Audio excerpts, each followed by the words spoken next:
କ'ଣ ଆପଣ ଝିଅ ପଟେଇବାକୁ ଚାହୁଁଛନ୍ତି?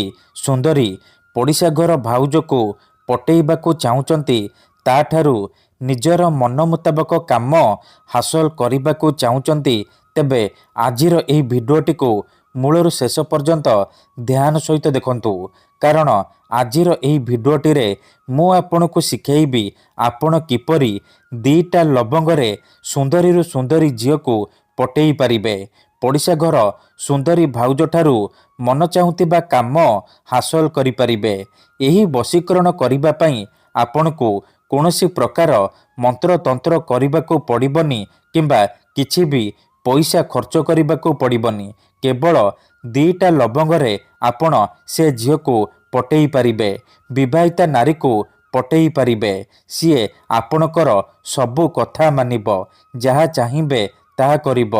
ହଁ ଫ୍ରେଣ୍ଡସ୍, ଆପଣ ଭାବୁଛନ୍ତି କି ଦୁଇଟା ଲବଙ୍ଗରେ ଆପଣ କିପରି ବଶୀକରଣ କରିପାରିବେ?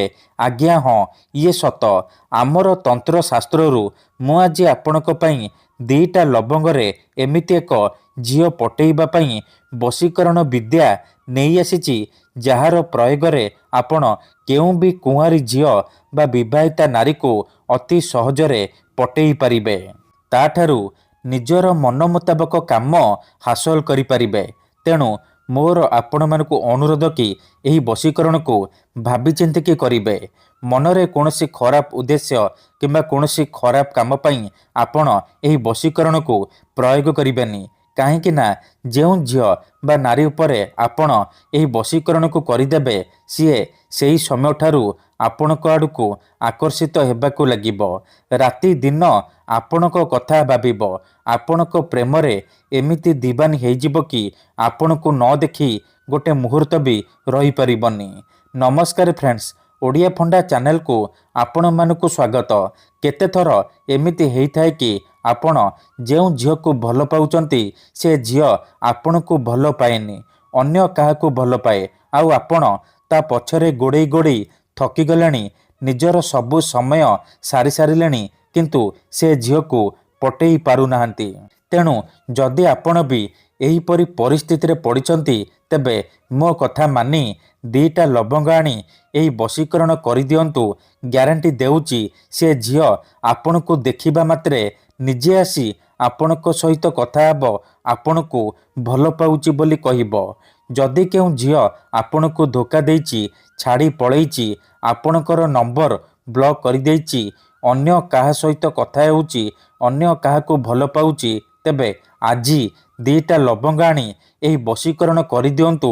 ସେ ଝିଅ ନିଜେ ଆସିବ, ଆପଣଙ୍କର ପାଦ ତଳେ ପଡ଼ିବ, ଆପଣଙ୍କୁ ଭଲ ପାଉଛି ବୋଲି କହିବ। ଏହି ବଶୀକରଣ ସାହାଯ୍ୟରେ ଆପଣ ଶାଶୁ, ନଣନ୍ଦ, ଦିଅର, ଭାଉଜ କାହାକୁ ବି ପଟେଇ ପାରିବେ। ତା'ଠାରୁ ନିଜର ମନ ମୁତାବକ କାମ ହାସଲ କରିପାରିବେ।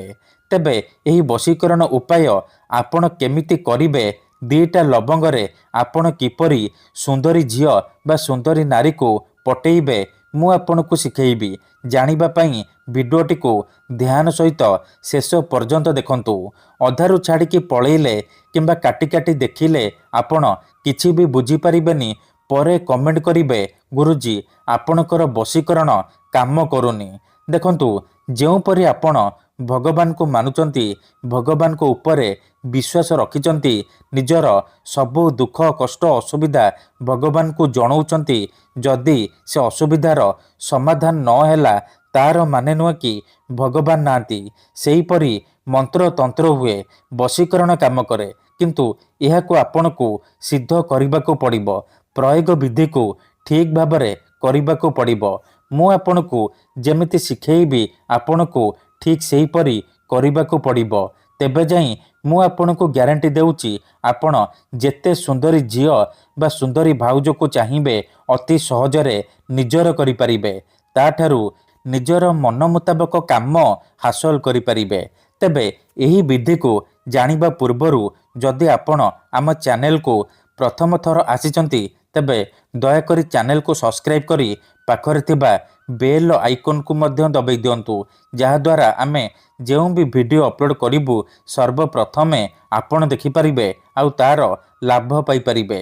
ମନେ ରଖନ୍ତୁ, ଏହି ବଶୀକରଣ ବିଧିକୁ ଆପଣ କେବଳ ମଙ୍ଗଳବାର କିମ୍ବା ଶନିବାର ଦିନ କରିପାରିବେ।